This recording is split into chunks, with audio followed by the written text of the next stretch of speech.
श्री सच्चिदानंद सद्गुरु साईनाथ महाराज की, श्री सच्चिदानंद सद्गुरु भरद्वाज महाराज की।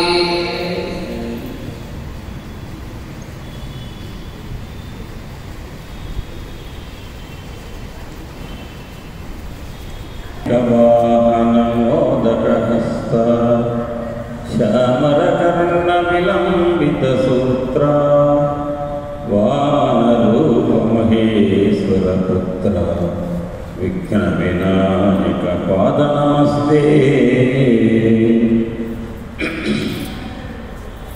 आर्यजनाभिरामहृदयम्बुजमुल्विकसिंपचेयु జ్ఞానార్యముడయ్యు ఆర్తజనదాంబుధిచంద్రుడు ఆర్తజనదాంబుధిచంద్రుడు కీర్తనీయ ధీవర్యుడు అశేష శిష్య జనవందిత పాదుడునైన కృష్ణమాచార్యులకెక్కిరాలకు కృష్ణమాచార్యులకెక్కిరాలకు వినతుల్ నమస్కృతుల్.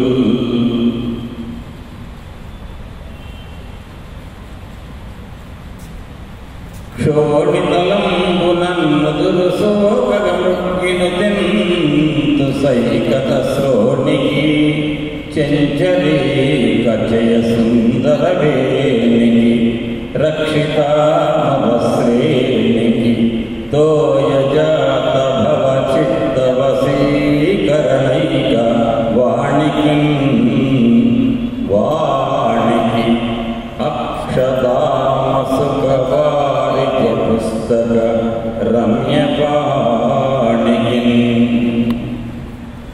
హరిగిన్ పట్టపు దేవి పుణ్యములలో అర్థంబు పెన్నిక్క చంద్రుతో పుట్టు భారతీ గిరిసుతల్తో నాడు పూబోణి తామరలందుండి ముద్దరాడు జగముల్ మన్నించు ఇల్లాలు భాసురతం లేములు బాపు తల్లి సిరి ఇచ్చున్ నిత్య కళ్యాణము. ఇవాళ శుక్రవారం మహాలక్ష్మీదేవి స్తుతి. మహాలక్ష్మి అంటే బ్రహ్మ విష్ణు మహేశ్వరులలో విష్ణుమూర్తి యొక్క భార్యగా చలామణవుతున్న లక్ష్మి కాదండి. ఈ ముగ్గురు శక్తులకు మూలపు శక్తి అయినటువంటి అమ్మనైతే శంకర భగవత్పాదుల వారు ఆనాడు ఆసువుగా 6 సంవత్సరాల ప్రాయంలో స్థుతించారో ఆ అమ్మ మహాలక్ష్మి.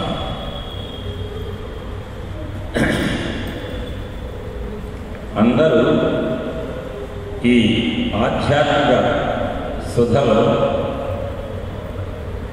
పరిచయం చేయబడి హృదయం నిండా ఏ గురువునైతే నింపుకున్నారో ఆ గురువు ఎక్కిరాల కులోద్భూతం విశుద్ధ దివ్యమానసం వందే సత్కరుణా సింధుం భరద్వాజ గురూత్తమం. యతీశ్వరం మహాజ్ఞానిం ఆత్మతత్వ విభాసురం ప్రణమామి సదా పూజ్యం గంగాధర సరస్వతీ. శిష్యవాత్సల్య పాథోపథిం ధ్యాన సంలగ్న ధీనిధిం భజే యోగీశ్వరం వాసుదేవానంద సరస్వతీ. కోట్యప్రభం కోటిశచంద్రశాంతం విశ్వాశ్రయం దేవగణార్చితాంఘ్రిం భక్తప్రియం త్వాత్రిసుతం వరేణ్యం వందే నృసింహేశ్వర పాహి మాం త్వం. ఈ నృసింహ సరస్వతి స్వామి వారు కలియుగంలో రెండవ అవతారమైనటువంటి దత్తాత్రేయ స్వరూపం. ఏ స్వామి యొక్క లీలలైతే మనం ఇప్పుడు ప్రవచన రూపంలో పారాయణం చేసుకుంటున్నామో ఆ స్వామిని ఒక భక్తుడు వచ్చి లీలగా స్తుతించేటువంటి ఒక స్తుతి ఈవేళ చెప్పుకునేటువంటి ఈ పారాయణ ప్రవచనంలో వస్తుంది. అనసూయాత్రి సంభూత దత్తాత్రేయ మహామతే సర్వదేవాదిదేవత్వం మమ చిత్తం స్థిరీకురు. సర్వమంగళమాంగళ్య సర్వాధివ్యాధిభేషజ సర్వసంకటహారిం త్వం మమ చిత్తం స్థిరీకురు. సర్వపాపక్షయకరః తాపదైన్యనివారకః యోభీష్టదః ప్రభు సత్వం మమ చిత్తం స్థిరీకురు. అందరూ అనండి, అనగలిగినంత పెద్దగా అనండి. నమస్తే భగవాన్, నమస్తే భగవాన్ దేవదత్తాత్రేయ జగత్ప్రభో, దేవదత్తాత్రేయ జగత్ప్రభో అభీష్ట అభీష్ట సిద్ధి మే దేహి, సిద్ధి మే దేహి గురు శాంతిం ప్రయచ్చ మే. గురు శాంతిం ప్రయచ్చ మే. ఎంతమంది ఉన్నారు? అందులో సగం మంది అన్నట్టున్నారు, కొంతమంది మొహమాట పడుతున్నట్టున్నారు.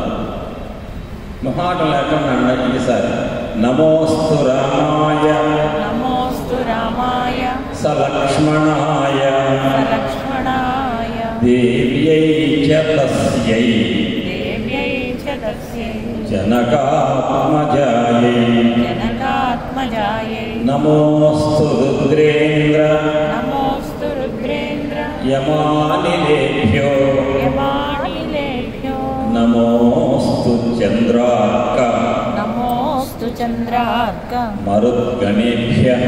మరుద్గణేభ్యః. ఈ మార్గశీర్ష మాసంలో శుక్లపక్షంలో త్రయోదశి నాడు, చతుర్దశి త్రయోదశి కలిసి ఉన్నా సరే ముఖశిర నక్షత్రం వెంట చంద్రుడు పౌర్ణమి నాడు కలిసి ఉంటే మార్గశీర్ష మాసం. ఈ మాసంలో త్రయోదశి నాడు హనుమత్ వ్రతం చేయటం అనేది ఒక మానవాయితీ.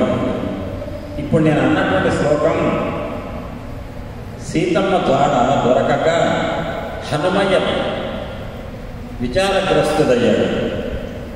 ఆత్మహత్య చేసుకోవాలనుకున్నాడు. ఆత్మహత్య చేసుకుంటే ఒరిగేదేముంది? బ్రతికుంటే సీతమ్మను రేపు కాకపోతే ఎల్లుండైనా చూడవచ్చు.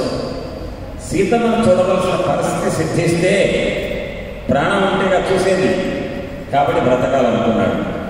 బ్రతకాలనుకున్నప్పుడు ఆంజనేయ స్వామి వారి నోటి నుంచి సీతమ్మతో కూడుకున్నటువంటి భగవత్ ప్రార్థన ఇప్పుడు మనం ఉన్నది. సీతమ్మ కనపడక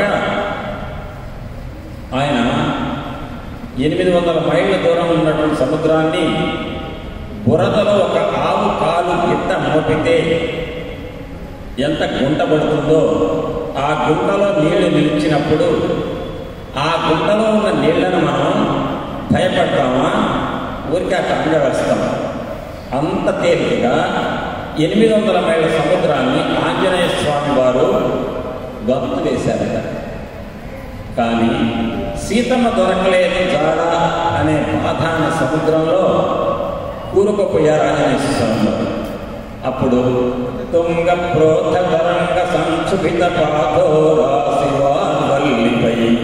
అంగల్వేచు దాటి వచ్చి నిగర్భాధీనత నేను గానంగాదాలక జానకీ సతినంతం బౌవిలాస మోహతుంగ ప్రోధ తరంగ సంక్షుభిత పాదోరాశిలో మునిగి ఏంటి నిరాశ సముద్రం నాకు? ఏంటి సీతమ్మ కనపడకపోవటం? ఎందుకంటే అహంకారంతో సీతమ్మని నేను వెతుకుతున్నాను అని వెతికాను కాబట్టి కనపడలేదు. ఇప్పుడు ఏమంటున్నాను? అమ్మా, నీ యొక్క ముఖ సౌందర్యాన్ని నాకు దర్శనమివ్వమ్మా అని అడుగుతున్నాడు ఆంజనేయుడు. అడిగిన కొద్ది నిమిషాలకే సీతాదేవి దర్శనం అవుతుంది అని ఇస్తున్నారు. కాబట్టి గురువు యొక్క దర్శనం మనం వెళ్ళి చేసుకోలేము. గురువు అనుగ్రహించి మనకి ఇవ్వాల్సిందే. సాన్నిధ్యం కూడా అంతే. నేను ఆ గురువుని పట్టుకుంటాను, ఆ గురువు యొక్క శక్తితో పరీక్షిస్తా అంటే కుదరదు. నువ్వెవరి గురువుని పరీక్షించడానికి? గురువే నిన్ను పరీక్షించి నీకు శిష్యుడికి ఇవ్వడానికి అర్హత ఉందో చూసి ఆయన ఇస్తారు. అది గురువు యొక్క గొప్పతనం. గురువు అంటే ఏ ఒక్క మనిషో కాదు. గురు తత్వం పరమేశ్వరుడే గురువు. ఆ పరమేశ్వరుడే ఒక గురువుగా ఒక్కొక్కడని ఉద్ధరించడానికి ఒక్కొక్క రూపంలో గురువుగా వస్తుంది. ఇక నిన్నటి రోజున మనం ఈ గురు చరిత్ర, శ్రీ గురు చరిత్ర అనేటువంటి ప్రవచనాన్ని కొనసాగిస్తూ రాజుగారి యొక్క కుమారుడు, మంత్రి కుమారుడు ఇద్దరు కూడా రుద్రాక్షలయందు మాత్రమే ఆసక్తి, రత్నాలయందు భూషణాలయందు ఆసక్తి లేదు. ఎందుకు? మా కుమారులకు రాజ్యంలో ఉన్నటువంటి సంపదలో ఏ ఒక్క భూషణాలైనా తెచ్చివ్వగలిగే శక్తి ఉన్నా కూడా వాటి పట్ల ఎందుకు సుముఖతగా లేవు, ఉన్ముఖంగా విముఖత చూపిస్తున్నాను. కారణం అడిగితే పరాశర మహర్షి పూర్వజన్మ వృత్తాంతం చెప్పి తద్వారా రుద్రాక్షలు ధరించి కోడి కోతి రూపంలో ఉన్నటువంటి ఇద్దరు కూడా బుగ్గిపాలై ఈ జన్మ ఎత్తారయ్యా అని అనగానే రాజుగారు అడిగారు, నా కుమారుడు మంత్రి కుమారుడు గత జన్మలో అజ్ఞానం వల్ల ఒక వేశ్య తన ఇంట్లో నాట్య మండపంలో ఉంచుకొని రుద్రాక్షలు కడితే అంత మాత్రానే రాజకుమారుడుగా మంత్రి కుమారుడుగా జన్మ పొందిందే ఈ జన్మలో తెలిసి జ్ఞానంతో కావాలని రుద్రాక్షలు కట్టుకుంటే ఇక మా అబ్బాయిల జన్మలు ఎట్లుంటాయి, ఈ జన్మలో వాడి వైభవం ఎట్లుంటుంది అని అడిగారు. అప్పుడు పరాశర మహర్షి చెప్పాడు, అయ్యా మీ కుమారుడు 12 ఏళ్ళు నిండబోతున్నాయి ఇంకొక వారం రోజుల్లో. మీ పిల్లవాడు 12వ సంవత్సరంలో మృత్యు బాధ ఉన్నది అనగానే ఒక్కసారిగా తల్లడిల్లాడు. ఏం చెయ్యాలి?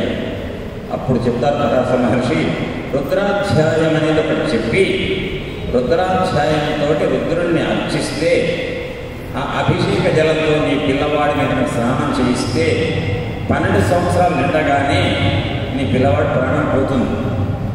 కానీ రుద్ర అర్చన చేసినటువంటి అర్చించబడినటువంటి అభిషేకించబడిన జలాన్ని కనుక ప్రోక్షిస్తే ఎవరితో ప్రోక్షించాలి అని చెప్పుకొచ్చారు.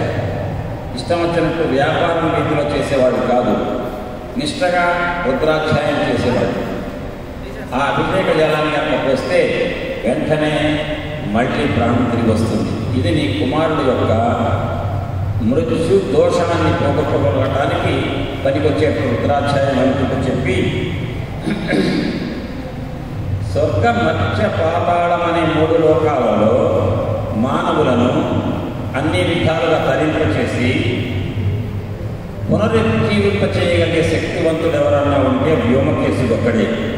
అతడే సచ్చిదానంద ఘన బ్రహ్మం. కాబట్టి నిష్కలంకుడైనటువంటి ఆ శివుణ్ణి, ఆ మహత్యాన్ని చెప్తున్నాను. రుద్రాధ్యయనం కంటే ఇక్కడ గొప్పది ఈ లోకంలో ఏమీ లేదు. దీనితో తుల్యమైన మంత్రం ఇంకొకటి లేదు. శీఘ్రంగా సిద్ధినిచ్చి ధర్మ అర్థ కామ మోక్షాలను కూడా ప్రసాదింపజేయటువంటి శక్తివంతమైన మంత్రం రుద్రాధ్యయనం అని చెప్పి దాంతో మహాదోషాయది కృతా పాతకాని బహున్యపి భూతో భూత్వా రుద్రజపే పరమం పదం. మహాదోషాలని అనేకమైన పాపాలు కనుక చేస్తున్నట్లయితే వాటి నుంచి పునీతుడు కావాలంటే రుద్రాధ్యాయ జపం చేసి దాని ఫలితాన్ని పొందొచ్చు అన్నారు. సుకృతం దుష్కృతం వాపి ఏన యజ్ఞపురార్జితం ఉత్తం ఏన యద్బీజం సలభే తస్య తత్ఫలం. జీవుడు పూర్వజన్మలో చేసిన కర్మలు, పుణ్యములు, పాపములు, ఆ ఫలితాలన్నీ కూడా వచ్చే జన్మకు అనుభవించడానికి ఫలాలుగా వస్తాయట. ఎట్లంటే భూమిలో నాటిపెట్టినటువంటి విత్తనాలు కనుక మొలకెత్తి తినడానికి యోగ్యంగా ఎట్లా భూమాత ఇస్తుందో, గత జన్మలలో మానవుడు చేసిన కర్మములు, పాపపు కర్మలు, పుణ్యపు కర్మములు అనేవి విత్తనాలుగా నాటబడి మొలకలెత్తి ఫలాలిస్తే కర్మఫలాలు, పాపపు కర్మఫలాలు, పుణ్యకర్మ ఫలాలు కూడా తినవలసిన అవసరం ఉందయ్యా. అది మనిషి ఆ కర్మల ఫలాలను రహితం చేసుకునే వరకు పుడుతూనే ఉంటాడు, చచ్చిపోతూనే ఉంటాడు, పుట్టుటకి చక్రబంధంలో చిక్కుకుంటాడు. దానికి ఏమీ లేదు. ఆ కర్మలని రహితం చేసుకోవాలంటే ఉపయోగపడేటువంటి మహిమాన్వితమైనటువంటి మంత్రం ఏదంటే రుద్రాక్షరం అని చెప్పి ఇప్పుడు బ్రహ్మదేవుడు సృష్టి ప్రారంభంలో తన కుడివైపు నుండి ఈ సృష్టి జరగటం కోసం వక్షస్థల భాగం నుంచి ముందు భాగం నుండి ధర్మాన్ని, పృష్ఠభాగం నుంచి అధర్మాన్ని సృష్టించాడు. ధర్మభాగం ముందు ఉన్నటువంటి వక్షస్థలం నుంచి పుట్టినటువంటి ధర్మం అనే దాన్ని ఆచరిస్తే దాని ఫలితంగా పుణ్యకర్మలు, తద్వారా ఫలితాలలో ఇహలోక సౌఖ్యాన్ని అనుభవించి సత్సంగ భాగ్యాన్ని పొంది తను విడిచిపెట్టిన తర్వాత మోక్ష సామ్రాజ్యాన్ని పొందుతారు. అదే పృష్ఠభాగం నుంచి బ్రహ్మగారంచే సృష్టించబడిన అధర్మం కూడా లోకంలో వర్తిస్తూనే ఉంటుంది. దాన్ని ఎవరైతే ఆచరిస్తారో వారు కామము, క్రోధము, లోపము, మోహము, మదము, మాత్సర్యం అనేటువంటి అక్షవర్గాలకు లోనై ఇంద్రియాలకు బానిసై చివరికి మనిషి పతనం అవుతాడు అని చెప్పి గ్రామే గ్రామే నదీ తీరే స్థిత మహాపురే దేవాలయే సదాద్రం పుణ్యక్షేత్రే జపంతి చ. గ్రామ గ్రామాలలో, నదీ తీరాలలో, దేవాలయాలలో, పట్టణాలలో, పుణ్యక్షేత్రాలలో బ్రాహ్మణులు రుద్రను నేర్చుకొని జపిస్తూ ఉంటారు. అది మన ధర్మాన్ని రక్షించేది రుద్రం అని అంటూ, నీ కుమారులకు ఆయుష్ వృద్ధి అవ్వాలంటే రుద్రాధ్యాయంలో శివునికి అభిషేకం చేసి ఆ అభిషేక జలంతో నీ పిల్లవాడిని బ్రతికించుకోవచ్చు 12 సంవత్సరాలు నిండే రోజున ప్రాణం పోయినప్పుడు అని చెప్పారు. ఆహూయ శకసో విప్రాన్ కావర్తితాన్ విదుషో జ్ఞాననిష్టాంచ స్వధర్మాచారస్వరాన్.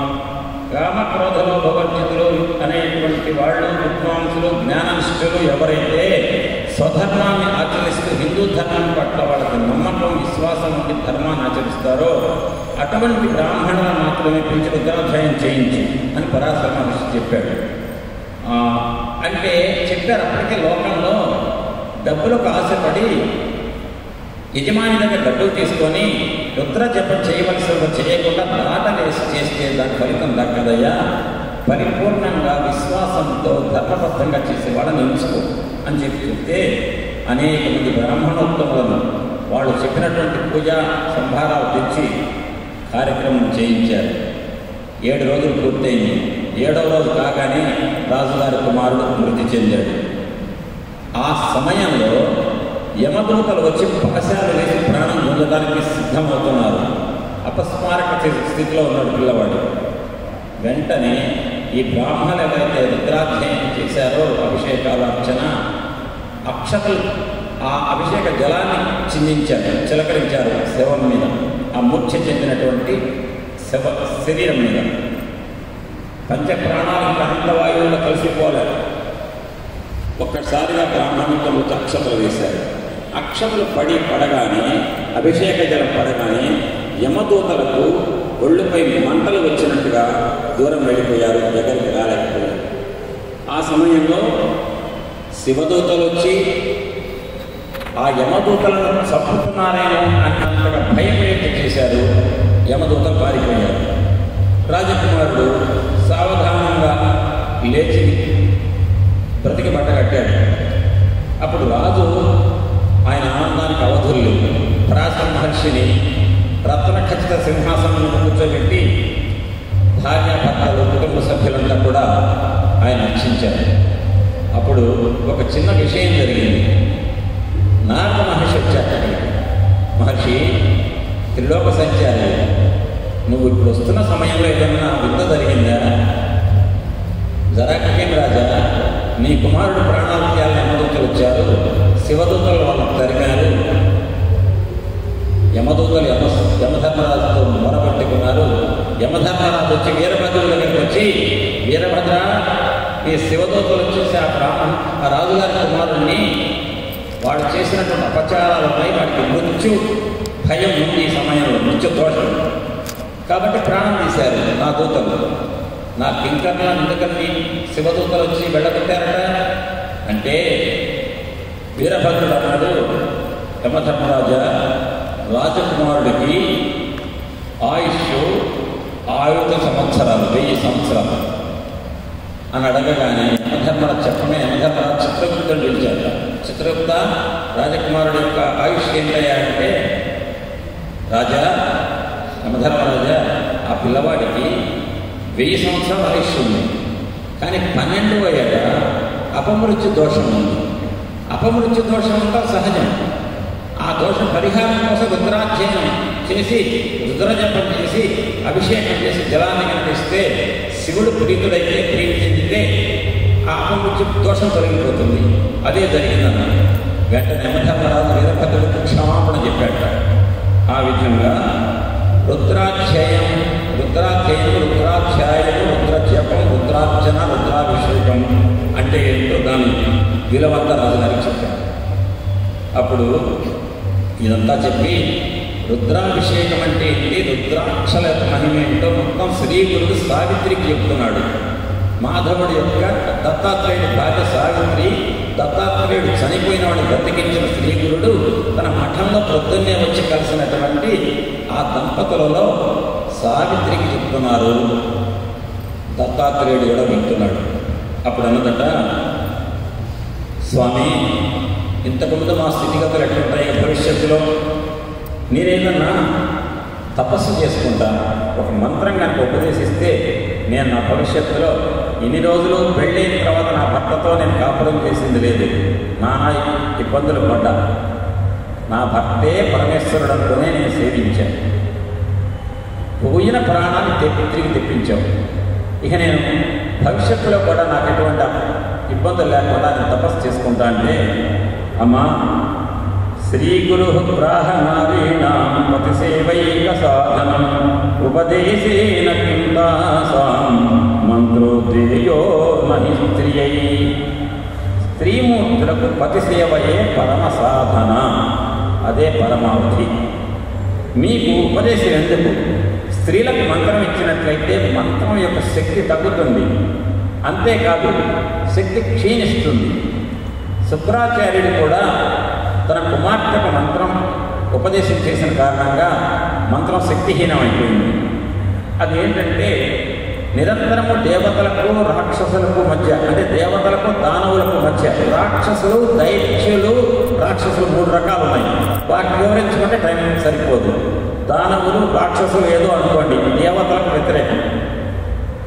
దేవదానవుల మధ్య ఇప్పుడు యుద్ధం జరుగుతుంది. దేవతలు వాళ్ళని కొడతారు, వాళ్ళు వీళ్ళని కొడతారు. ఒకసారి వీళ్ళు గెలుస్తారు, ఒకసారి వాళ్ళు గెలుస్తారు.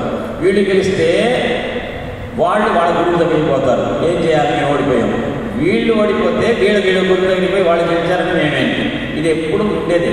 కారణం ఏంటంటే, దేవతలు, రాక్షసులు ఇద్దరు కూడా ఒకే తండ్రికి 2 భార్యల వల్ల పుట్టారు. కశ్యప ప్రజాపతికి దితి వల్ల పుట్టినవాడు దైత్యులు, రాక్షసులు. అదితి వల్ల పుట్టినవాడు ఆదిత్యులు, దేవతలు. ఆ సవతి తల్లుల పిల్లల మధ్య ఎప్పుడు ఉండనే ఉండిపోరు. మనలో కూడా నిరంతరం ఒకే జీవుడు.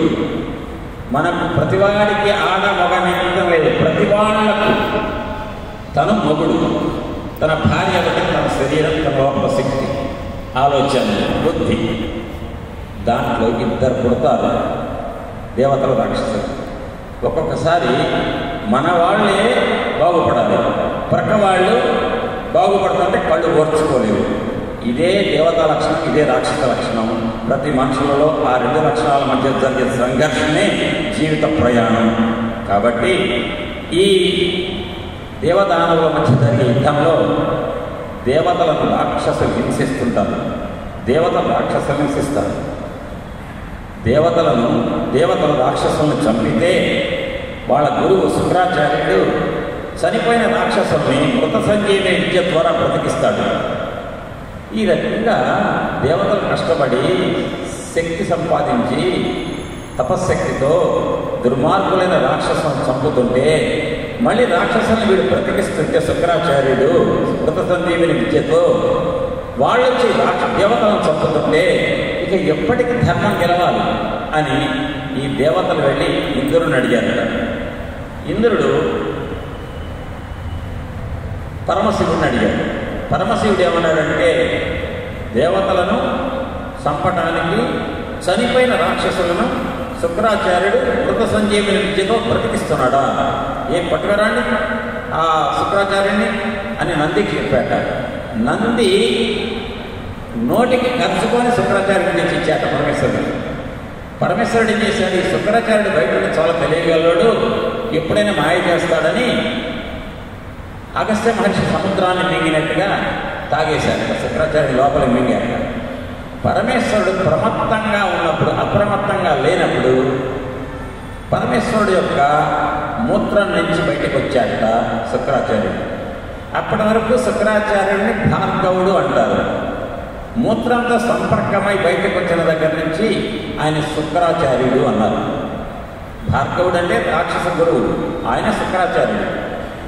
ఆ శుక్రాచార్యుడు మింగితే కూడా తప్పించుకొని పోయాడు, పరమేశ్వరుడిని మోసం చేశాడు అప్రమత్తంగా ఉన్నప్పుడు అని ఎట్లా ఎదుర్కోవాలి అని దేవేంద్రుడు వాళ్ళ గురువు ఎవరు, బృహస్పతి, అక్కడికి వెళ్ళి గురువు గారు ఎట్లంటే ఎదుర్కోవటం అంటే, శుక్రాచార్యుడు మాయ చేస్తున్నాడు, మోసం చేసి పరమేశ్వరుడు కట్టులోంచి బయటకు పోయాడు, మాయతో జయిద్దాం, ఏం చేద్దాం, మా కుమారుడైనటువంటి కచుడిని పంపిద్దాం. కచుడిని పంపిస్తే అతను ఏం చేస్తాడంటే, శుక్రాచార్యుడి వద్ద ఉన్న మృత సంజీవని విద్యకు ఒక లక్షణం ఉంది. 6 చెవులకు కనుక సోకితే, ఒక మనిషికి 2 చెవులు ఉంటాయి, అంటే 3 కనుక సోకితే 6 చెవులలో వినపడితే ఆ మంత్రం శక్తి కోల్పోతుంది. కాబట్టి దాన్ని ఏదో విధంగా నా కుమారుడు కచుడిని పంపిద్దామని పంపించాడు. శుక్రాచార్యుడు దండ ప్రణామం చేశాడు. గురుదేవా, ఎవరు నువ్వు? బ్రాహ్మణ పిల్లవాడు, ఏం కావాలి? మీ దగ్గర శిష్యుడు చేర్చుకుందామా వద్దా ఆలోచిస్తున్నాడు. శుక్రాచార్యుడి కూతురు దేవయాని అక్కడ ఉంది. ఈ కచుడు అందానికి మోహించింది. ఈ పిల్లవాడు బాగా అందంగా ఉన్నాడు, వీడిని నేను ప్రేమించవచ్చు అని నాన్న ఆ పిల్లవాడికి శిష్యుడికి నన్ను ఇవ్వను ఇచ్చాడు. ఇచ్చిన తర్వాత మాయతోటి జయించాలి, మంత్రాన్ని బలహీనపరచాలి, శక్తిహీనం చేయాలని వచ్చాడు దుర్బుద్ధితో కచుడు అని శుక్రాచార్యుడు ఆలోచించలేదు. ఆలోచిస్తే దివ్య దృష్టితో కనిపెట్టేవాడే. కానీ ముందు తన బిడ్డ మీద ప్రేమ, బిడ్డ కోసం శిష్యుడికం చేయించాడు.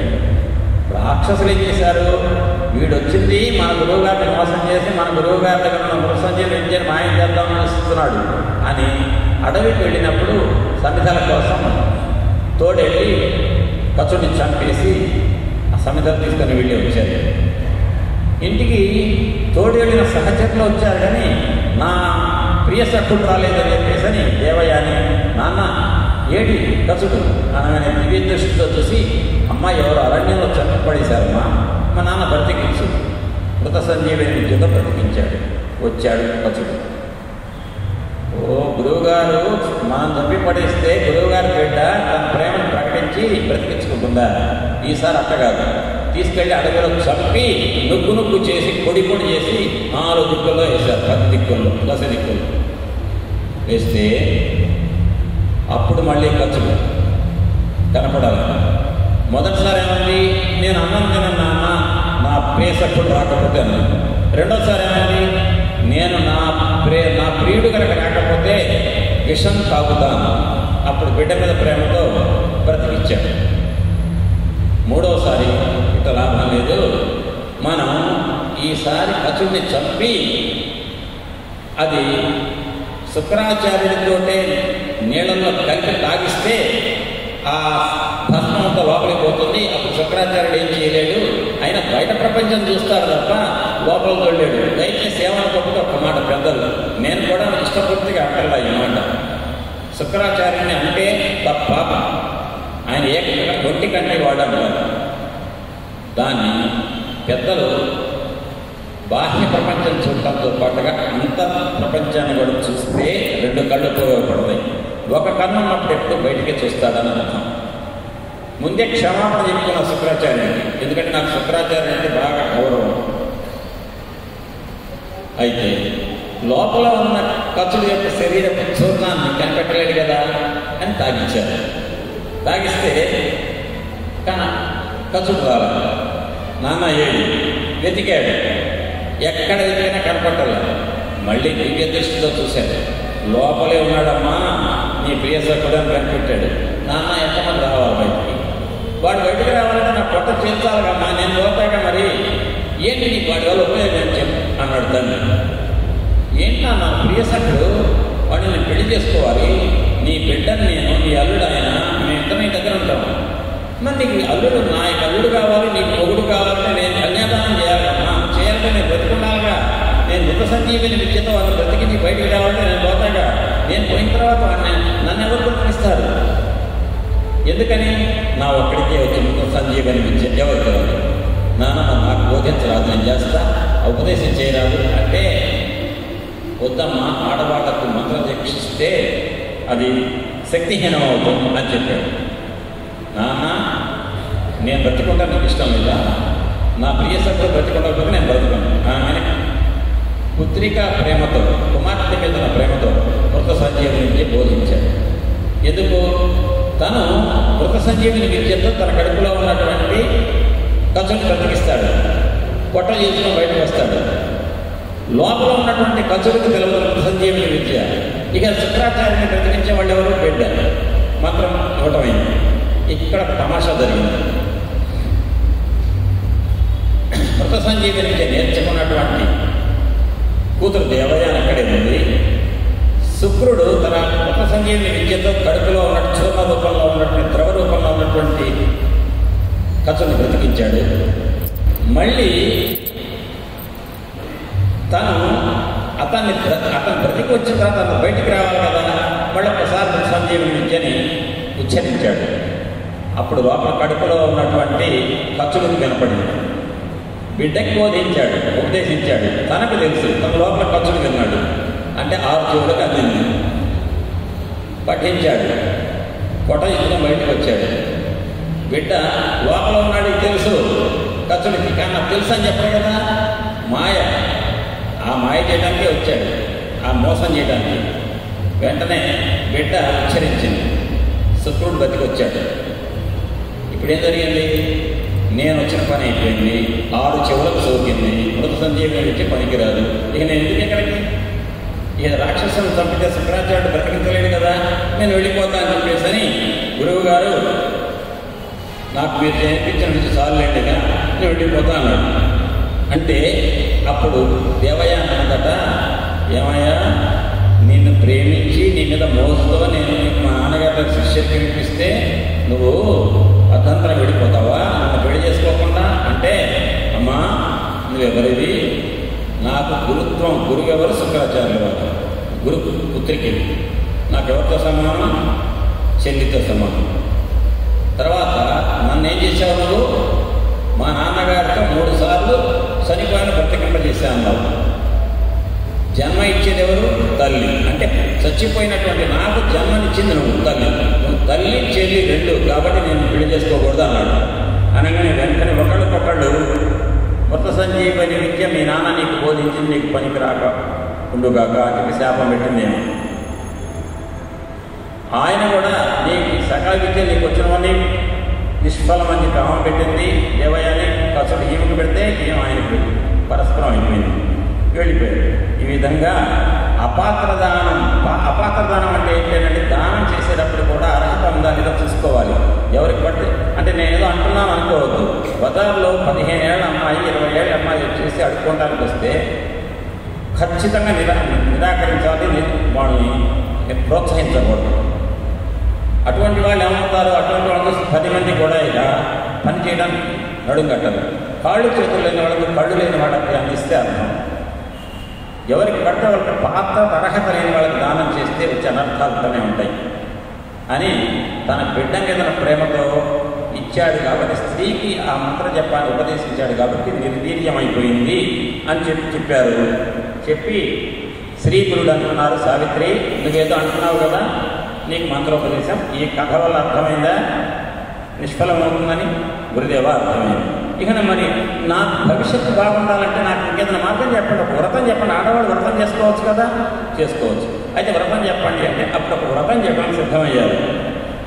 మీ పాదపద్మముల యందు భక్తి అనురక్తి బాగా ఉంది కాబట్టి మిమ్మల్ని పరమాత్మగా భావిస్తూ మేము చేస్తాం వ్రతం, నాకు వ్రతం చెప్పమంటే సోమవారం వ్రతం చెప్పడానికి సిద్ధమయ్యారు శ్రీగురుడు. శ్రీ నృసింహ సరస్వతి స్వామి వారు అనే పేరు పెద్ద పేరు, గురువు అంటే పెద్ద, అంతకంటే పెద్దది కాబట్టి శ్రీగురుడు అంటున్నామంటే సమయం తక్కువ ఉంది కాబట్టి నృసింహ సరస్వతి స్వామి వారు అనబడే కలియుగంలో దత్తాత్రేయుల వారి యొక్క రెండవ రూపం. అప్పుడు సోమవారం వ్రతం చెప్తూ దీనివల్ల సంసార సాగరాన్ని దాటి మోక్షాన్ని పొందుతారమ్మా అని చెప్పి, ఇంత పుణ్యప్రదమైన వ్రతం ఎక్కడా లేదు లోకంలో. స్త్రీమూర్తులు మోక్షం కూడా పొందడానికి పనికొచ్చే వ్రతం ఇది. కథా స్కంధ పురాణోక్త శ్రవణాదపి సిద్ధిదా ఆర్యావర్తాభిధే దేశే రాజన్వతి పురాణోపహ. ఇది స్కంద పురాణంలో ఉంది. ఆర్యావర్తంలో ఒక రాజు పేరు చిత్రవర్మ, పరమధర్మాత్ముడు, ధర్మాన్ని రక్షిస్తాడు, అధర్మాన్ని చెండాడతాడు. అటువంటి రాజుగారి యొక్క భార్య కూడా పరమపతివ్రత. వాళ్లకు దైవయోగం వల్ల వాళ్ళ ధర్మానికి అనుగుణంగా ఒక కుమార్తె కలిగింది. ఆ అమ్మాయి పుట్టగానే జాతకం చూడమని చెప్పారు. జ్యోతిష్యం జాతకం చూసి ఈ అమ్మాయి పేరు శ్రీమంతి అని పెట్టండి, చాలా గొప్ప 1000 సంవత్సరాల పాటు రాజ్యం చేయగలిగేటువంటి వైభవం ఉన్నటువంటి జాతకం ఈ అమ్మాయిది అని చెప్పి జ్యోతిష్యులంతా చెప్పారు. రాజుగారు సంతోషపడ్డారు, కానుకలు ఇచ్చారు. ఒక్కటి మాత్రం ఒక బ్రాహ్మణ జ్యోతిష్యం తెలిసిన వాళ్ళు లేచాట. రాజా, నీ కుమార్తెకు ఈ మహానుభావులు చెప్పినంత నిజమే, కానీ నీ కుమార్తెకు 14వ ఏట వైధవ్యం ఉంది, భర్త చనిపోతాడు. నీ కుమార్తె జ్యోతిష చక్రంలో ఉంది. అంతమంది ఒకటి చెప్తుంటే ఈయన వేరే చెప్పాడు. మూర్ఛపోయాడు రాజుగారు. లేచి, అయ్యా సర్వం ఈశ్వరాధీనం, ఏం చేయాలి చెప్పండి అంటే, అప్పుడు 14వ ఏట వైభవం రాబోతుందనే విషయం తలుచుకుంటూ ఏడుస్తూ జీవితం గడుపుతూనే ఉంది శ్రీమంతిని. ఒకనాడు యాజ్ఞవల్క్య మహాముని యొక్క భార్య అయిన మైత్రేయి ఆ రాజుగారి ఇంటికి వచ్చింది. ఆ అమ్మను ప్రార్థించి పాదాల మీద పడి వేడుకుందట శ్రీమంతిని. అమ్మ, నాకు ఒక స్థిరమైన సౌభాగ్యాన్ని ఇచ్చే స్థితిని నాకు ఉపదేశించమ్మా, ఏమైనా చేసుకుంటే నాకు ఉపాయం చెప్తే నేను ఈశ్వరుని ఆరాధిస్తాను, ఈశ్వరిని అని అన్నదట. అప్పుడు ఆ అమ్మ చెప్పింది మైత్రేయి, యాజ్ఞవల్క్య మహర్షి యొక్క భార్య, నీ సౌభాగ్యం స్థిరంగా ఉండాలో ఈశ్వరుని సేవించమ్మా, నీకు వ్రత విధానం చెప్తాను అని. పాపక్షయోభిషేకేన సామ్రాజ్యం పీఠపూజనా గంధాక్షతైశ్చ పుష్పైశ్చ సౌభాగ్యం సౌఖ్యముత్తమం. పరమేశ్వరుని ఎప్పుడైనా గుర్తుపెట్టుకోండి, పరమేశ్వరుని అభిషేకించాలి అంటే పరమేశ్వరుడితో పార్వతితో సహా పెద్దలు గుర్తుపెట్టుకోండి. సౌందర్యంలో శంకర భగవత్పాదుల వారు మొట్టమొదటి శ్లోకంలోనే సౌందర్య లహరి, సౌందర్యం అంటే అమ్మాయిది, ఎవరిది? జగన్మాత, స్త్రీది. ఆ స్త్రీమూర్తి యొక్క వైభవం సౌందర్యం గురించి చెప్పే శ్లోకాల్లో మొదటి పదం ఏం పెట్టారండి శంకరాచార్య వారు? శివ. శివ శక్త్యాయుక్తో యది భవతి శక్త ప్రభవితం నచేత్యేవం దేవో న ఖలు కుశలః స్పందితుమపి అతః త్వాం ఆరాధ్యాం హరిహర విరిజ్యాదిభిదపి ప్రణంతుం స్తోతుం వా కథం అగత పుణ్య ప్రభవతి. శివుడు శక్తి వేరుగా చూస్తే అజ్ఞానం, శివుడు శక్తి ఒకటే అంటే జ్ఞానం. శ్రీమాత శ్రీ మహారాజ్ఞి శ్రీమసింహాసనేశ్వరి చిదగ్నికుండ సంభూత దేవకార్య సముద్యత. చిత్త చివరికి శివశక్త్యై నిత్యరూపిణి లలితాంబిక. లలితాంబిక అనే అసలు పేరు లలితమ్మదైతే 999 పేర్లు పొగట్ట నామాలు స్థుతి అయితే ఆ పొగడ్తలలో 999వ పొగడ్త శివశక్తి రూపిణి. కాబట్టి శివుడు శక్తి కలిసి ఒకటే. కాబట్టి ఇక్కడ శివుడిని అభిషేకించడం అంటే పార్వతి శివుడిని కలిపి అర్చించడం, అభిషేకించడం అనుకోండి. అంటే మీరు అనొచ్చు, ఎక్కడా కూడా మేము శివుడిని శివలింగం అభిషేకం చేశాం కానీ పార్వతీదేవి ఎక్కడుందండి పక్కన అంటారు. కిందన పానవట్టం పార్వతి, పైన ఉన్న లింగం శివుడు.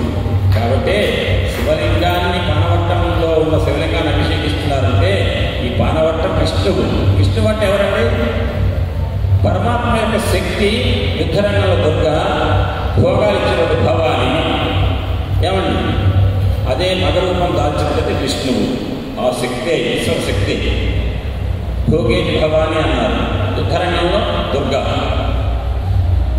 కోపం వచ్చినప్పుడు కాళి, పురుషరూపం దాలిస్తే ఆమె విష్ణువు. అది కాబట్టి ఆ అర్చన చేయాలి. దీనివల్ల అభిషేకిస్తే అభిషేకం వల్ల వినండి, ఇక్కడ ఎంత గొప్పగా చెప్తారంటే మహర్షులు, మహానుభావులు. అవధూత అండి, వాసుదేవానంద సరస్వతి అవధూత ఇది రాసింది. శివలింగాన్ని అభిషేకిస్తే ఆ లింగం మీద ఏదన్నా పొరపాటు అటు ఇటు కనుక ఏదైనా ధూళి కణం ఉంటే అది పోతుంది. చేసిన వాడికి కూడా జన్మ జన్మలుగా వస్తున్న పాపాలు ఉంటే అవి కూడా తొలగిపోతాయట అభిషేకించడం వల్ల. తర్వాత పీఠ పూజ చేస్తే సాంబజ్య పీఠం వస్తుంది. గంధం అక్షతలు కనుక చేస్తే, గంధము అక్షతలు అనగానే దేనికి సంకేతం? ఆడవాళ్ళ గంధం వస్తారు సువాసిని అంటే సౌభాగ్యము, ఉత్తమమైన సౌఖ్యము రావాలంటే గంధాక్షతలు. ఇంత ఉంది శివ పూజలు, శివలింగ పూజలు. అది చేయమన్నారు. నమస్కరించేంత మాత్రమే చతుర్విధ పురుషార్థాలు వస్తాయన్నారు. సోమవార వ్రతం కంబి కన్యకే త్వం సమాచర క్లేశాలస్య దురితం భయం చాప్తం హరోహరేతో. సోమవార వ్రతం చేస్తే నీ దుఃఖం నశించి నీవు గత జన్మలలో చేసిన దురితాలు కూడా నువ్వు పడుతున్న భయంతో సహా అన్ని పటాపంచలైపోతాయి. నీకు సౌమాంగళ్యం నీకు ఏదైతే ఉందో నీకు ఆయుష్ మిగులుతుంది. నీ భర్తకు కూడా ఆయుష్ ఉంటుంది, నీకు సుమంగళిత్వం ఉంటుంది అని చెప్పి మైత్రేయి చెప్పింది వ్రతం ఆచరించమని. ఇక వ్రతం చేస్తోంది. రాజుగారు తన కుమార్తెకు యుక్త వయసు వచ్చింది, పెళ్లి చేద్దాం. ఎందుకంటే సోమవారం వ్రతం చేస్తుంది కదా, మైత్రేయి చెప్పినట్టుగా. వైధవ్యం 14 ఏట వస్తుందని చెప్పారే, అది రాకుండా ఉండాలంటే మైత్రేయి ఏం చెప్తామ్మా? మైత్రేయి సోమవారం వ్రతం చేసుకున్నది కాబట్టి నా బిడ్డకి పెళ్లి చేయొచ్చు అని మంచి వరుణులు చూశారు. నల చక్రవర్తి యొక్క వంశంలో ఇంద్రసేన మహారాజు యొక్క కుమారుడైన చిత్రాంగద వర్మ అనే వ్యక్తిని చూసి పెళ్లి చేశారు. పెళ్ళింది అత్తగారికి. అంటే నల చక్రవర్తి వంశంలో ఉన్నటువంటి ఇంద్రసేనుడి కొడుకు వాళ్ళ రాజ్యంలో చంద్రాంగద వర్మ అనేటువంటి వాడు అల్లుడు, బిడ్డ సీమంతిని. పెళ్లి కాగానే అల్లుడు అత్తగారింటికి వచ్చాడు. అత్తగారికి ఇంటికి మాత్రం అత్తగారు మామగారు, మామగారు రాజు, తండ్రి రాజు, ఇద్దరు రాజులే, ప్రక్క దేశాలు. అల్లుడు అత్తగారింటికి వచ్చినా రాజభటులు ఉంటారు, పుట్టింట్లో ఉన్నా ఉంటారు యువరాజుగా. ఇక్కడ రాజుగారు అల్లుడు, అక్కడ రాజుగారు కొడుకు. వచ్చి అత్తగారింటి దగ్గర ఉండి మధ్యాహ్నం పూట ఆయనకి జలక్రీడలంటే ఇష్టమట. కాళింది నదికి వెళ్ళాడు. కాళింది నదిలో ఆయన స్నానం చేస్తూ జలక్రీడ ఆడుతుంటే అటు ఇటు కూడా చతురంగ బలాలు కాపలా కాస్తున్నాయి. పొరపాటున ఆ అల్లుడికి ఏమన్నా అయితే కనుక పట్టుకోవాలిగా. కానీ జరగదానే జరిగింది. సుడిగొండలో చిక్కుకుపోయాడు. యువరాజు ఉన్నట్టుండిగా కనపడకుండా పోయాడు. సేనలు వెతికి దొరకలేదు. వెంటనే వచ్చి అత్తగారు మామగారికి చెప్పారు. మామగారు వెంటనే ఆ మాట చెప్పగానే అపాసుడయ్యాడు. పిల్లకి తెలిసింది సీమంతునికి, నా భర్త 14వ ఏట నాకు భర్త పోయి వైద్యం వస్తుందని ఏదైతే చెప్పారో అది జరిగింది. నా భర్త కనపడకుండా పోయాడు. జలంలో మునిగిపోయి సుడిగొండలో కొట్టుకోపోతే ఇంకెక్కడ బ్రతుకుతాడండి. మొత్తం వెతికారు, సేన మొత్తం కూడా చిత్రంగ బలాలు వెతికినాయి, ఎక్కడ దొరకలేదు.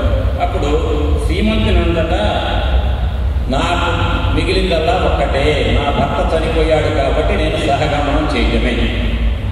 అదే పుణ్యం. భర్త చనిపోతే భర్తతో పాటు భార్య చిత్తులో పడాలి. ఆ గిల్లో పడితే సహగమనం, అది ఆనాడు పుణ్యం ఇచ్చేస్తా అనగానే వెంటనే తండ్రి కాస్త సముదాయించాడు. చెప్పి అమ్మా నువ్వు అటువంటి పనులేం చేయకు అని చెప్పి ఆమెకు అసలు సోమవారం వ్రతం చేసుకుంటూ ఉండు, ఒక్క ఏడాది పాటు మాత్రం నువ్వు వైధవ్యాన్ని అనుభవించు.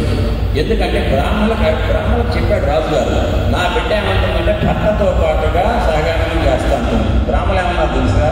సహగమనం అంటే ఏంటంటే భర్త చనిపోతే శవాన్ని చితిలో పెడితే ఆ చితిలోకి భార్య దూకాలి, ఆత్మహత్య చేసుకోవాలి. అసలు భర్త చనిపోయాడని నిర్ధారణ ఏది? శవం ఏది? లేదు. కాబట్టి ఎక్కడ భర్త శరీరాన్ని పెడతారు శవాన్ని? అది దొరికే వరకు కూడా ఏడాది పాటు వేచి ఉండాలి. ఏడాది తర్వాత సహగమనం అనే దానికి వేరే ప్రక్రియ ఉందంటారు పెద్దలు. అప్పటి వరకు నీ అల్లుడి శవం దొరకాలి కదా, పొరపాటు బ్రతికొస్తాడేమో చూడండి అని చెప్తే అప్పుడు సీమంతిని విని ఆమె సోమవారం వ్రతం చేయడానికి నిశ్చయించుకుంది. ఈ విషయాన్ని అక్కడ పిల్లవాడి తండ్రి అయినటువంటి చంద్రాంగదుడు ఎవరైతే ఉన్నారో ఇంద్రసేనుడు ఆ రాజు దగ్గరికి కబురు చేశారు. అయ్యా, మీ కుమారుడు చనిపోయాడు, జలంలో కొట్టుకుపోయాడు, దొరకలేదు అనగానే వెంటనే తల్లిదండ్రులు వచ్చారట. ఎక్కడ? నదిలో ఎక్కడైతే తమ యొక్క కుమారుడు మునిగిపోయి తేలకుండా వెళ్ళిపోయాడో అక్కడికి వెళ్ళారు. వెళ్ళి ఏటిని ఎత్తితే దొరకల. సీమంతిని అక్కడే ఉందట. ఇక్కడే మామయ్య, ఇక్కడే అత్తయ్య, నీ కుమారుడు నా భర్త నీళ్ళలో పోయింది అని చెప్పి ఏడుస్తుంటే ఆమె యొక్క ఏడుపును చూసి మామగారు అత్తగారు హృదయం ద్రవించి వాళ్ళు ఏడ్చారు, బాధపడ్డారు. అప్పుడు సీమంతినంతటా అత్తతోటి మామతోటి, ఎందుకు అత్తయ్య నేను బ్రతికుంటాము, నీ కుమారుడిని మిరిగేశా, నేనే తిన్నాను, నాకు ఇచ్చి పెళ్లి చేయకపోతే నీ కుమారుడు బ్రతికేవాడు, కాబట్టి నేను కూడా మరణిస్తాను, నాకు మరణం ఏమిటంటే నిశ్చయం అని చెప్పారు. లేదు, బ్రాహ్మణులు ఒప్పుకోలేదు, శాస్త్రం ఒప్పుకోలేదు. ఆమె సోమవార వ్రతం చేయడానికి తండ్రి ప్రోత్సాహం మీద కొనసాగింది. ఈ రకంగా పుత్రశోకంతో ఉన్నటువంటి ఆ రాజుగారు ఎవరైతే పిల్లవాడి తండ్రి ఉన్నాడో ఆయన వాళ్ళ ఊరు వెళ్ళారు. దాయాదులు పొంచి ఉన్నారట. వీడికి కుమారుడు బాగా వీర్యవంతుడు ఉన్నాడు, రాజుగారి తదనంతరం యువరాజుగా అభిషేకం చేసుకోవడానికి తగిన కుమారుడు ఉన్నాడు అనేటువంటి తోటి కథిన్ బ్రదర్స్ అంటారు కదా, ఆ దాయాదులు కాస్త గమనున్నారు. కానీ పిల్లవాడి పెద్ద పోయాడని వార్త పొక్కిందో వెంటనే ఈ రాజు చంద్రసేన మహారాజుకు ఇంద్రసేన మహారాజుకు కుమారుడు లేడు. కాబట్టి ఈయనకి ఇప్పుడెందుకు రాజ్యం? కొడుకు పోయిన వాడికి రాజ్యం ఎందుకు? ఆ కొడుకు పోయాడనే దుఃఖాల భూమిని కూర్చోవచ్చుగా అని ఆయన జైల్లో పెట్టి కారాగారంలో భార్యాభర్తలను దాయాదు రాజ్యాన్ని ఆక్రమించారు. అంత కష్టాలలో ఉన్నాయి బియ్యంకుల కుటుంబాలు. ఈ స్థితిలో యువతల సీమంతిని సోమవారం వ్రతం చేస్తూ ఉంది. ఇట్లుండగా వాసుదేవానంద సరస్వతి వీడియో కెమెరాని అడు తిప్పారు. ఈ కాళంబీ నదిలో మునిగిపోయినటువంటి పిల్లవాడు ఏమయ్యాడు? ఆయన సుడిగుండంలో చిక్కుకున్నప్పుడు నాగినులు కొంతమంది వచ్చి వాసుకి అనేటువంటి నాగదేవత పరిపాలిస్తున్నటువంటి ప్రాంతానికి తీసుకెళ్లారట. వాసుకి అంటే వాసుకి అంటే తక్షకుడు వాసుకి అని తెలుసు అందరికీ. వాసుకి అంటే అరివి తపో విభూతి నమరాజుల బాధలు ఉండకుండగా రఘుల నెల్ల కాచిన మహోదక నాయకుల నమస్సురాసుర మకుటాగ్రరత్న రుచి శోభిత పాదునకు అద్రినందనేశ్వరునకు భూషణం పైన వాసుకి మాకు ప్రసన్నుడయ్యడం అంటాడు ఉదంపూర్ భారతంలో ఉదంపూర్ పాఠ్యాంలో. ఆ రకంగా ఏ వాసుకి అయితే ఉదంపుడికి రక్ష ఇచ్చాడో, ఆ వాసుకి ఏ పరమేశ్వరుడు యొక్క కాలుకు అందేగా ఉన్నాడో, ఆ వాసుకి యొక్క పరిపాలనలో ఉన్న నాగలోకానికి నాగిని కొంతమంది పట్టుకెళ్తే ఆ నాగలోకం అంత దివ్యంగా ఉంది అంటే మహోన్నతమైన పీఠం, సూర్యకాంతితో తేజరిల్లేటువంటి ఒక పీఠం మీద ఆ వాసుకి కూర్చున్నట్టు అక్కడికి తీసుకెళ్లారండి నాగినులు. తీసుకెళ్తే చూసి రాజకుమారుడు ఈ సీమంతిని భర్త వెళ్ళి నమస్కరించాడు. అప్పుడు ఆ రాజుగారు అన్నారట వాసుకి, నాగినులారా ఈ పిల్లవాడు ఎవరు అంటే, రాజా మాకు పిలవరు. అక్కడ యమునా నదిలో కాళంబీ నదిలో మేము వెళ్ళాము. అక్కడ సుడిగుండంలో చిక్కుకున్నాడు, పాతాళలోకానికి వచ్చాడు. ఎవరో మేము తీసుకొచ్చాం, ప్రాణం పోయింది, మా దగ్గర అమృతాన్ని చిలికించాం. అమృతం చిలకించగానే వెంటనే ప్రాణంతో లేచి తీసుకొచ్చాడు, నీ దగ్గర తీసుకొచ్చాం అనగానే అప్పుడు నువ్వెవరివయ్యా అని అడిగారు. ఆయన అన్నాడు, నేను నలచక్రవర్తి యొక్క వంశంలో ఇంద్రసేనుడి యొక్క కుమారుడైనటువంటి చంద్రాంగదుడును. నేను సీమంతి అనేటువంటి ఒక రాజకుమార్తెను పెళ్లి చేసుకున్నా. పెళ్ళి అయిన కొద్ది రోజుల్లోనే అత్తగారింటికి వెళ్ళా. జలక్రీడ కోసం యమునా నదికి వచ్చా. ప్రవాహంలో సుడిగొండలో చిక్కుకుపోయా. ఈ నాగిని దేవతలకు దొరికాను. మీ లోకానికి తీసుకొచ్చారు. మీ దర్శనం కాగానే నాకు హృదయం ద్రవించింది. స్వామి, నా జీవితం సార్థకమైంది అనిపించింది మీ దర్శనం అన్నట్ట. అప్పుడు ఆ కరుణాత్మ దృక్కులు ఏవైతే ప్రదర్శిస్తున్నాడో వాసుకి, ఆయన ముందు కరుణతో కూడుకున్న జాలితో దయతో కూడుకున్నటువంటి మాటలు ఏదైతే మాట్లాడాడో ఈ యువరాజు వెంటనే ఆనందపడిపోయి, నువ్వు ఏ దేవుణ్ణి ఆరాధిస్తావు అన్నట్టండి. చూడండి, ఎంత చూడండి, ఏ దేవుణ్ణి మీరు ఆరాధిస్తారు అంటే భూలోకాలలో మీ రాజ కుటుంబాలు ఏ భగవంతుడు మీ ఇలవేల్పు అనగానే ఆయన చెప్పాడు, సమస్త దేవతలకు దేవుడు, దేవతలకే దేవుడు. అతని పేరు సదాశివుడు. అతనికి ఎడమ భాగంలో వామాంకంలో ఉమాదేవి ఉంటుంది.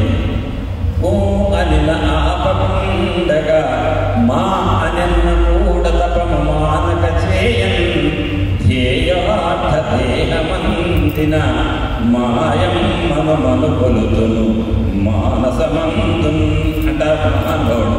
అంటే పువ్వు అంటే కూడా తపం ఆపలేదట. మా వద్దమ్మా, ఎందుకు నువ్వు చిక్కిపోతున్నావు అని అన్నాడు తండ్రి. పర్వతం హిమోత్రాదు, నేను ఆపను నాన్న తపస్సు చేస్తాను అని చిక్కిపోయిందట, సగం అయిందట. ఈ పెద్ద మనిషి శివుడు కూడా తపస్సు చేస్తాడు, ఆయన సగం అయిపోయాడు. ఈ రెండు సగాలు కలిసి ఒకటి అయిపోయినాయి. ఈయన ఉద్దేశం ఏంటి? పార్వతి కావాలి. ఆమె ఉద్దేశం ఏంటి? శివుడు కావాలి. ఎవరి ఇద్దరు లక్ష్యం ఇద్దరు ఒకటి కావాలని చివరికి చెరి సగం అయ్యారు, ఇద్దరు కలిసి ఒకటే అయ్యారు. అదే అర్ధనారీశ్వర తత్వం. అటువంటి అర్ధనారీశ్వర తత్వంతో భాషించేటువంటి పరమేశ్వరుడు మా దేవుడు, ఆయన మా కులదైవం అని అగ్నిముఖంబు పరాపరాత్మకమాత్మ కాలం గతి రత్నగర్భపదము శ్వసనంబు నీయోర్పురసన జలేసుండు దిశలు కర్ణంబులు దివమునాభి సూర్యుండు కన్నులు సుఖంబు సలిలంబు జఠరంబు జలధులు చతను శిరము సర్వౌషధులు రోమచయములు శల్యంబులతులు మానసమృతకరుడు చందములు ధాతువులు ధర్మ సమితి హృదయము హాస్య పంచకము పరిషదహ్వయమునైన నీరు పరతత్వమై శివాక్ష్యమై స్వయం జ్యోతి పునాజ్యమగుచు అని ఏదైతే పద్యం చెప్తుందో ఆ పరమేశ్వరుడు యొక్క తత్వం మొత్తం చెప్పాడు అక్కడ. ఈ లోకంలో మానవ జాతి, జంతు జాతి ప్రతిదీ బ్రతకాలంటే గాలి పీల్చాలి. ఏంటో తెలుసది? మా పరమేశ్వరుడు, మా సదాశివుడు విడిచిపెట్టి నిశ్వాసపు గాలి ఈ లోకాలన్నీ కూడా బ్రతికిస్తున్న ప్రాణవాయువు. ఈ లోకంలో జీవులంతా బ్రతకాలంటే, దప్పిక తీర్చుకోవాలంటే ఏ నీటిని తాగాలో అది నా సదాశివుడి యొక్క నారాజ్యం అని చెప్పి, ఈ లోకాలన్నింటికి కూడా వెలుగునిచ్చే సూర్యుడు, రాత్రిపూట చూపునిచ్చేటువంటి చంద్రుడు ఇద్దరు కూడా నా సదాశివుడి యొక్క రెండు కళ్ళు అని చెప్పి, ఈ లోకంలో లేనిదేంటి ఆయనే సర్వం అని చెప్పి సదాశివుడు యొక్క విశ్వ వ్యాపకత్వాన్ని చెప్పాడు. చెప్పిన తర్వాత తక్షకుడు అనేటువంటి కుండలాలను శివుడుగా పెట్టుకుంటాడు మా పరమేశ్వరుడు అని చెప్పాడు. అప్పుడు అన్నాడటండి వాసుకి, నాయన సంతృష్టి చెందా, నేను నా ఈ రాజ్యాన్ని నీకు ఇచ్చేస్తాను, నువ్వు వేలుకు. ఎందుకంటే నువ్వెవరంటున్నావు? శివుడి యొక్క భక్తుడు అంటున్నావు. నువ్వు శివభక్తుడిగా ఈ రాజ్యం తీసుకో. మేము కూడా శివభక్తులమే, నాగదేవతలం. ఈ రాజ్యం తీసుకో, ఏలుకు. అయితే నీ భూలోకంలో అమృతం కలలో కూడా దొరకదు. కలలో అమృతం వచ్చిన కళ కూడా మీకు రాదు. ఇక్కడ గుంట తొగితే చాలు, చెరువుల్లో బావుల్లో ఉండేది అమృతం. హాయిగా ఆరోగ్యాన్ని దెబ్బలు, అనారోగ్యాన్ని మాట ఇక్కడ లేదు అని చెప్పిన తర్వాత అప్పుడు ఒక్క మాట అన్నాడు, నాగరాజా మీరన్న మాటకి నేను సర్వదా కృతజ్ఞత చెల్లిస్తున్నా. కానీ నాకు ఈ మధ్యనే పెళ్ళయింది. యమునా నదిలో కొట్టుకుపోయాను. నా తల్లిదండ్రులు నేను లేనని బాధపడుతుంటారు, ఏడుస్తుంటారు. నా భార్య శ్రీమంతిని తన భర్త లేడని వైధవ్యం వచ్చిందని బాధపడుతూ కృంగిపోతుంది, బ్రతుకుతుందని కూడా నమ్మకం లేదు. నేను వాళ్ళని చూడాలనుకుంటున్నాను. కాబట్టి నాకు మీరు అనుమతించినట్టయితే నేను అక్కడ వెళ్తాను అని చెప్తే ఆయన ఏం చేశారు, తన యొక్క కుమారుడిని సహాయం కింద ఇచ్చి భూలోకంలోకి వెళ్ళిపోనాయన అని చెప్పి అమృతాన్ని త్రావించి కొంత అమృతాన్ని శ్రీమంతిని ఒకవేళ పొరపాటున నీ భార్య చనిపోతే నువ్వు చనిపోయావనే బాధలో నీ భార్య కూడా ప్రాణత్యాగం చేస్తే ఆమెను త్రావించి మరి బ్రతికించడానికి అమృతం కోసం తీసుకోకు అని చెప్పి ధనరాశులు ఇచ్చారటండి నాగదేవుడు. అవి తీసుకున్నాడు, తన కుమారుడిని తోడిచ్చాడు. అందరూ కలిసి ఆ అశ్వం మీద వెళ్ళారు. ఎక్కడైతే యమ ఆ కాళింది నదిలో మునిగిపోయి సుడికొండలో చిక్కుకున్నాడో అక్కడ తేలారండి. నాగదేవత యొక్క కుమారుడు సహకారంతో ఈ యువరాజు వచ్చి అప్పుడు రాగానే చాలా వింత చూడండి, నదిలోంచి బయటికి రాగానే ఒడ్డుకు రాగానే సీమంతిని ఆనాడు సోమవారం వ్రతం చేస్తుందట నది ఒడ్డున. చూస్తుంటే ఆ సీమంతిని చూశాడు ఎవరు, యువరాజు. ఇక్కడే గమనించండి, ఆయన ఏమని గుర్తుపట్టలేదట, ఆయన గుర్తుపట్టలేదట. ఏమన్నా పెళ్ళి 15 రోజులు కదా, ఒక్కరోజు కిందనే నదిలో కొట్టుకోకపోతే భర్త మళ్ళీ బ్రతికొస్తే భర్తను భార్య గుర్తుపట్టలేదని గుర్తుపట్టలేదట. అదేం చెప్తా ఏంటంటే భర్త ఏమో అమృతం తాగి దివ్యమైన తేజస్సుతో పైకి వచ్చాడు. నా భర్త ఇంత తేజస్సుతో ఉన్నాడా అని అనుమానం ఆమెకి. నా భార్య నిన్ననేగా నేను నదిలో కొట్టుకుపోయింది, ఇంతలోని మంగళసూత్రం లేదేంటి, మెళ్ళో నుదుట కుంకుమ లేదేంటి అని ఆయన అనుమానిస్తున్నట్ట. చూశారు, నా భర్తలాగా ఉన్నాడే ఆయన అంటుందంటే నా భార్యలాగా ఉన్నదే అంటున్నాడు ఆయన. అప్పుడు వచ్చి ఆ అమ్మాయిని పట్టుకొని ఎట్టాగో గుర్తుపట్టలేదు కదా, ఎవరు పంపాలి అని అడిగాను. ఒక యువరాజు యువరాణి నువ్వెవరి వారి పరాయి పురుషుడు వచ్చి అడిగితే యువరాణి సమాధానం చెప్తుందా, చెప్పదు. తన సఖి చెప్తుంది. సఖి చెప్పిందట ఇతనితో, మా యువరాణి ఈ మధ్యన పెళ్ళైంది, ఆమె భర్త నిన్ననే నదిలో కొట్టుకుపోయాడు, బాధలో ఉండి సోమవార వ్రతం చేసే అలవాటు ఉంది, అందులో భాగంగా సోమవార వ్రతం చేయడానికి ఇక్కడికి వచ్చింది అని. అప్పుడు అమ్మా, భగవంతుడి కృప వల్ల నీకు నీ భర్త త్వరలోనే వస్తాడు, కాబట్టి నువ్వు కంగారు పడకు, ప్రాణం తీసుకోవాల్సిన అవసరం లేదు అని ఇక్కడ ఒక మాట అంటారు. వ్రత పుణ్య ప్రభావాత్తే శీఘ్రమేష్యతి తే పతి తదేతాంచింతాంతం తృతీయే నిపశ్యసి. నీ సోమవార వ్రతం ఏదైతే చేస్తున్నావో అదే నిన్ను శీఘ్రంగా రక్షిస్తుంది, నీ భర్తని నేను నీ దగ్గరికి తెప్పిస్తుంది సోమవార వ్రతం అని. నువ్వు దుఃఖపడుతూ ఈ రోజు నుంచి 3వ రోజు నీ భర్త నీ దగ్గరికి వస్తాడు అని చెప్పాడు. ఎవరు? ఆయనే భర్త, ఎవరో కాదు గారు. నాకు తెలుసు, నాకు దొరికాడు, ఒక చోట భర్త కలిశాడు, చెప్పమన్నాడు అన్నాడు అని శపథం శివపాదస్య సందేహోనాథపాలికే. శివుడి పాదాల మీద ప్రమాణం చేసి చెప్తున్నాను, మీరు అనుమానం పడగలవు అని చెప్పాడు. చెప్పి ఈ విషయాన్ని ఎవరికి తెలియచేయకు అని అన్నాడండి భర్త అని. వెంటనే అక్కడి నుంచి బయలుదేరాడు. నాగరాజు కుమారుడు దగ్గరికి తోడొచ్చాడు. ఆయన తీసుకొని తండ్రి గారి దేశ రాష్ట్రానికి. అక్కడ ఏం తెలుస్తున్నాడు, ఈ సఖి చెప్పింది, ఈ అమ్మాయి భర్త చనిపోవటం వల్ల, మా యువరాణి భర్త చనిపోవటం వల్ల ఆ భర్త యొక్క తండ్రి ఈమె మామగారిని అత్తగారిని కారాగారంలో పెట్టి వాళ్ళ దాయాదులు రాజ్యాన్ని వెళ్తున్నారు దుర్మార్గంగా. ఓహో, మా నాన్న అమ్మలు దుర్మార్గంగా కారాగారంలో పెట్టాడు ఇంతలోనే అని వెళ్ళి ఆ నాగరాజును పంపించి, నాగరాజు కుమారుడు, మిత్రమా మా దాయాదుల దగ్గరికి వెళ్ళి చెప్పు, నాగలోకాల నుంచి నాగులు వస్తారు, మర్యాదగా కనుక రాజుగా ఉండవలసినటువంటి చంద్రసేన మహారాజు కనుక రాజ్యం ఇవ్వకపోతే నిన్ను చంపుతారు ఆ నాగదేవతలు వచ్చని చెప్పు. అప్పుడు భయపడతారు అనగానే ఆ మాట చెప్పగానే ఆ ఇంద్రసేన మహారాజును తీసుకొచ్చి రాజ్యంలో మళ్ళీ కూర్చోబెడతారు. రాజ్యపదవిలో కూర్చోబెట్టిన తర్వాత నాగపుత్రుడు ఇంద్రసేనుడితో ఏమన్నాడు, నీ కుమారుడు పాతాళం నుంచి, అంటే ముందుగా కొడుకు బ్రతికొచ్చిన విషయం తండ్రికి చెప్పాల, కారాగారంలో ఉన్నాడు కాబట్టి దాయాదుల్ని బెదిరించాడు. వాళ్ళు కారాగారం నుంచి తల్లిదండ్రులు విడిపించారు. అప్పుడు ఏం చెప్పాడు, నాకు కుమారుడు, నీ కుమారుడు బ్రతికొచ్చాడు, నది ఒడ్డునే ఉన్నాడు, ఇప్పుడు రాబోతున్నాడు అని చెప్పగానే ప్రాణం లేచి వచ్చినట్టు అయిందట. వెంటనే వాళ్ళందరూ కూడా పురోహితులను పిలిపించారు, వాళ్ళకు కానుకలిచ్చారు. వాళ్ళని చూడటానికి, రాజపుత్రిని చూడటానికి, చంద్రాంగదులను చూడటానికి నది ఒడ్డుకి వెళ్ళారు. చంద్రాంగదుడు చంద్రసేన మహారాజు తండ్రికి తల్లికి నమస్కరించాడు, జరిగిందంతా చెప్పాడు. చెప్పిన తర్వాత కళ్ళ వెంట నీళ్లు కారగా కుమారుడు నమస్కరిస్తుంటే తల్లిదండ్రులు ఆశీస్సులు అందించారు. అప్పుడు అమ్మా, నా కోసం మీరు ఎంత కష్టాలు పడ్డారమ్మా, జలక్రీడని ఆసక్తితో వెళ్ళి నదిలో మునిగిపోతే నేను లేననే కదమ్మా నిన్ను నాన్నగారి తండ్రి కారాగారంలో పెట్టారు దాయాదు, కాబట్టి నేను పుట్టడం వల్లనే కదమ్మా ఈ కొందరిని కలిగినాయి అని చెప్పారు. నాయన కనుక తల్లిదండ్రులు సముదాయించి చేయవలసిన కార్యక్రమం ఏంటి, వెంటనే నాగకుమారుడికి వస్త్ర భూషణాలు ఇచ్చి ఆయన్ని పంపించడానికి సిద్ధమయ్యారు.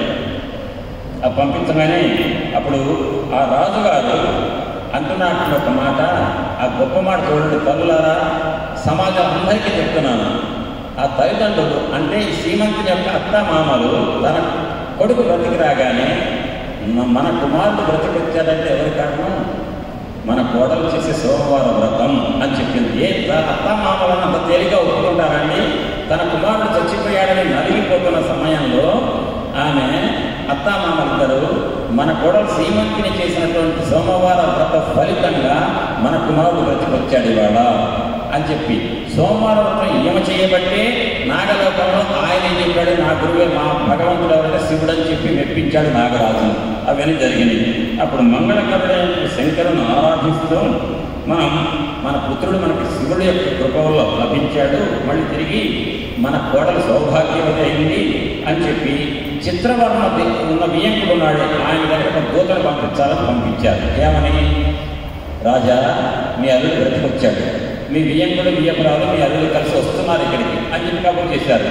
ఆయన దిగాలు కూర్చున్నాడు, బిడ్డ సోమవారం వ్రతం చేస్తుంది వైఢవ్యంతో మంగళసూత్రం తీసేసి, అటువంటి బిడ్డకు మళ్ళీ సౌభాగ్యం సిద్ధించిందని ఆనందం వస్తే తల్లిదండ్రుల ఆనందంతో వాళ్ళని పట్టణానికి రావాలి, మా రాజ్యానికి అది ఆహ్వానించి వాళ్ళ కోసం ఎదురు చూస్తున్నారు. అప్పుడు వాళ్ళు రానే వచ్చారు. పాతాళ లోకాల నుంచి తెచ్చినటువంటి అమృతాన్ని తన భార్య శ్రీమంతునికి ఇచ్చాడటండి ఈ పిల్లవాడు చంద్రాంగ వర్ణం ఇచ్చారు. తర్వాత మహా ఉత్సవంగా శ్రీమంతుని వెంట పెట్టుకొని వాళ్ళ రాజ్యానికి వాళ్ళు వెళ్ళారు అని శ్రీమంతునికి చంద్రాంగద వర్మకు రాజ్యాభిషేకం చేస్తే వాళ్ళు 1000 సంవత్సరాలు రాజ్యం చేశారు. అంటే దీన్ని బట్టి ఏమర్థమవుతుంది, సోమవార వ్రత ఫలితం మైత్రేయి ఏదైతే యాజ్ఞవల్క్య మహర్షి భార్య చెప్పిందో, అమ్మా నీకు 14వ ఏట అపమృత్యు దోషం నీకు 14 ఉన్నప్పుడు నీ భర్తకు అపమృత్యు దోషం ఉంది, అది తొలగాలంటే నీకు సౌభాగ్యం స్థిరంగా నిలబడాలంటే నువ్వు సోమవార వ్రతం చేయమని చెప్పి ఆ మైత్రేయి ఆ తల్లి చెప్పింది. ఆ వ్రతం చేయడం ద్వారా వ్రత ఫలితం వల్ల తన భర్తను తిరిగి పొంది మళ్ళీ 1000 సంవత్సరాల పాటు ఆ రాజ్యాన్ని పరిపాలించారు అని ఇటువంటి ఈ శ్రీమంతిని చేసిన సోమవార వ్రతం గురించి మొత్తం చెప్పి శ్రీగురుడు సావిత్రితో చెప్తున్నాడు. సావిత్రి చెప్తే విన్నావమ్మా, ఇందాక స్త్రీలకు మంత్రదీక్ష చెల్లదు అంటే ఒప్పుకున్నావు, మరి మేము ఆడవాళ్ళని చేసుకోవడానికి వ్రతాలు పనికొస్తాయిగా అంటే పనికొస్తుందని చెప్పి సోమవార వ్రతం చెప్పారు. ఈ వ్రతం చేస్తాం అని చెప్పి మీది సోమవార వ్రతం చేసుకోండి, హాయిగా మీ పట్టణం వెళ్ళిపోండి, సుఖ సంతృప్తి బతకండి అన్నారు.